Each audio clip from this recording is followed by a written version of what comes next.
We're excited to welcome Dustin Brown onto the show. First off, congratulations on a heck of a career. I know it's not over yet because you still have a postseason left in you. But what do you feel like right now? Do you feel weird? What's sort of the emotion for you at this moment now that you've made the announcement, it's out there in the public, and you've now addressed the media with your family as well?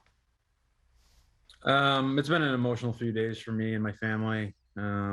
Just kind of navigating how and when I wanted to announce it, because we were in the middle of trying to collect points for a playoff. But now with the press conference being over, I have some relief, and now I can just focus on the work that remains. Dustin, congratulations again from me and from all of us here on.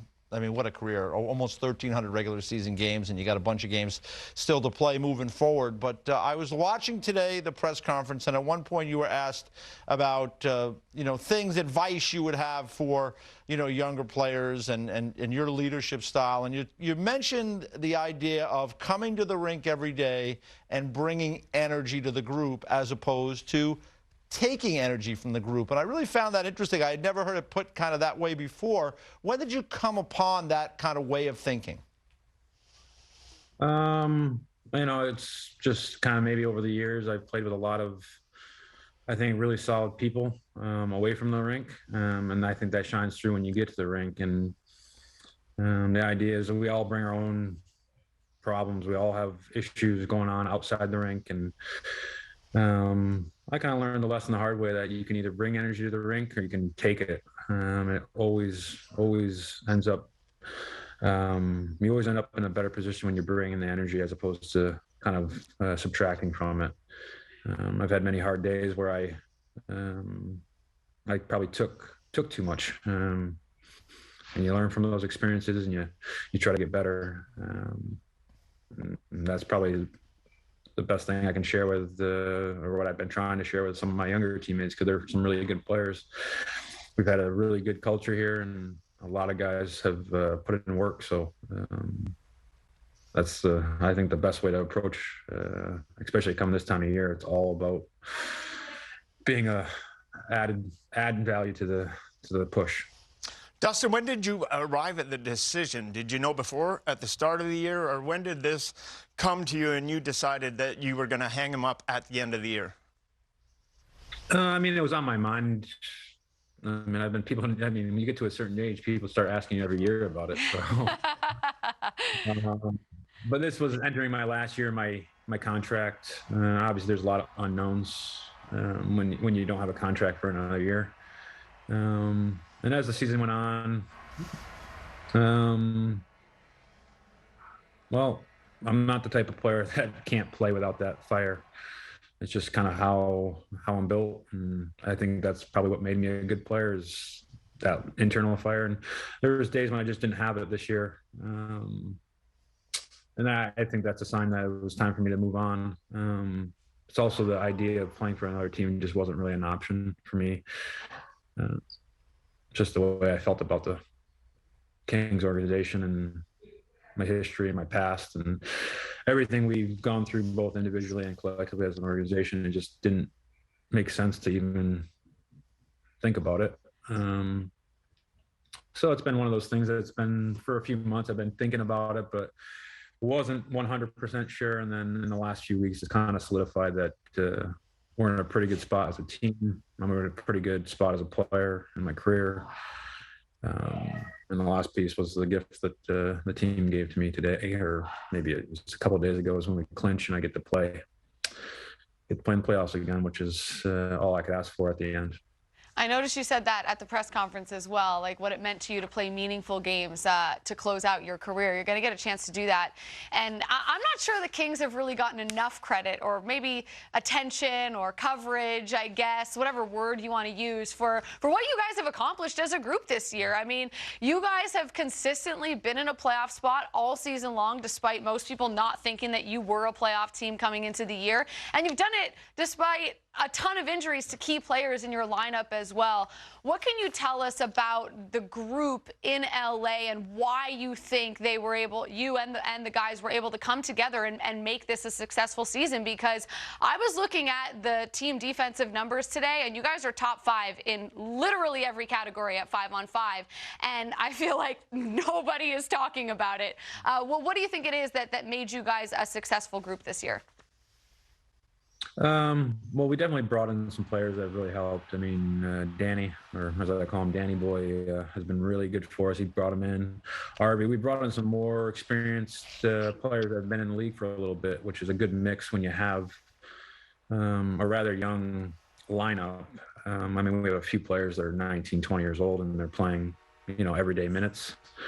So it's one of those things where we have just a good mix of veterans, some good leaders, and some really good young guys. So in typical Kings fashion, we just quietly sneak in. It's worked out well in the past, I feel. Yeah, no question about it. Dustin, I think last night it was interesting watching the game, you and the Canucks, and watching how things unfolded at the end there. Really, I thought a really nice gesture by the Canucks. But you got to wear the C last night. You'd been the captain for 8 years. Andre's been the captain now, I guess, since 2016. How did you find out about that? Did you walk in and you just saw it on your jersey? Did they tell you? What was the background there? Because I thought that was really special, and I thought a gesture that was really fitting for someone who's been so important to that franchise. Yeah, and I mean, how it happened is Kobe honestly just asked me in the morning, and I said, let me think about it a little bit. And then, I went through some tough times when that stuff was going on, but nothing ever changed between me and Cope, and I thought, I guess, the best way to honor our friendship and kind of illustrate what type of relationship we have was, it was just his idea, 100%, full stop, just a classy move on his part. And, I think when it was happening years ago, people were questioning whether this was going to affect me and Kobe in any way, and it's the fact of the matter is that I don't think we've ever even talked about any of this stuff. So you're the captain tonight, and I think it's more indication of what type of relationship me and Kobe have. Dustin, you broke in the league a long time ago. Every team has a DJ in the locker room. Talk about the music when you started to where it is at now, and what is Dustin Brown's favorite music? What was pumping in the locker room during the Stanley Cup years, and what do you guys got going on now in that locker room? I mean, we've had different DJs over the years. I've never been a huge music guy. I'm like, whatever you guys want to play is fine with me. But now it's like, as I gotten older, like, I just want to listen to the same old songs I always listen to, but yeah, about once or twice a month, I'm like, what was that name of that song? I like that one, but it's something I've never really been into, so it's one of those things, I guess. So you just let whoever rolls with it go with it. Yeah, I didn't have time to worry about the music. Billy Lindsay bringing the heat for this interview. I'll ask you this, you've played so many games, 1,300 almost regular season games. You've played against a lot of players, really high-end players. You've played with a lot of really high-end players. Who's the best or toughest player that you've ever played against? Like, who sticks out to you as someone that you're just like, man, this guy was the worst to play against? Like, he was just so good and so difficult to play against. I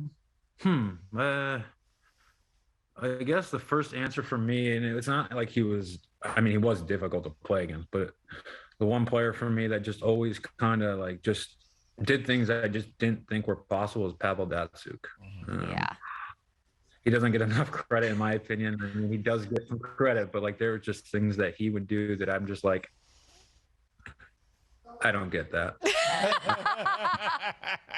You get that now. As I'm older, I'm looking at the younger guys. I mean, you got David, same idea, but like Datsyuk that was before all. Like, I mean, it's hard to describe, but like Datsyuk just did things that were just no one else was even thinking about, probably. Yeah, you weren't even thinking about anything.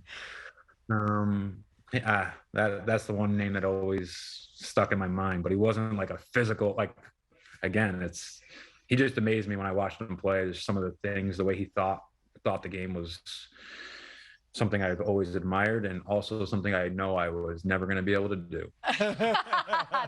He was a brilliant player. They call him like the Magic Man or something like that. He has some sort of nickname. He picked a lot of pockets, I can tell you that, because he'd get under your stick and he'd be gone with the puck the other way, and you'd be looking around like, what happened? So I can understand where you're coming from there, watching him play. You know, I want to go back to the beginning of your career. You were part of that great draft class of 2003, and you know, a lot of you guys, I mean, right now Ryan Getzlaf's just announced his retirement. You're announcing your retirement. There's, you know, there are players in that draft class. It's kind of, they're coming to the end of what was been a great career for many of them. And I think one of the benefits for some of the guys, and you can let me know how you feel about it, is that there was the work stoppage in 04, 05, and because of that, some of you guys weren't rushed. You got to play a lot in the American League to kind of get ready. Do you think that helped your career moving forward and had you more ready to play in the NHL? I mean, yeah, most definitely. I made the Kings in 03, 04 right out of the gate, and I was 18, 19, had some injuries my first year, and the lockout happened, and it just allowed me to go down in the minors. I mean, I went from playing 5-8 minutes a night my first year in the NHL as a young guy and trying to figure that all out to getting an opportunity with a little less pressure and a lot more ice time to figure out my game a little bit more at the pro level. That 1 year kind of helped me. And then, I mean, from there, I could come back next year and kind of carve my path over the years. So that 1 year definitely did help me tremendously. Just prepare and get ready to learn how to be a pro without, like you said, being rushed right to the NHL. All right, well, listen, we've taken up 15 minutes of your time already. We know you've done about 1 million of these today, I'm sure. So thank you for your time. Congratulations again. We'll be watching you, obviously, next week when the Stanley Cup playoffs kick off. So as we say goodbye, just on behalf of the Kings fan base, I got to ask the question on everyone's mind. Will we see the chrome buckets in the playoffs? Are those going to... Is that a possibility? Yeah. I don't know. Make it happen, Dustin. Make it happen. I will leave that task with you. I feel like if anyone can make it happen, it's probably you. Yeah, I would say. So congratulations again, and best of luck next week. Thank you.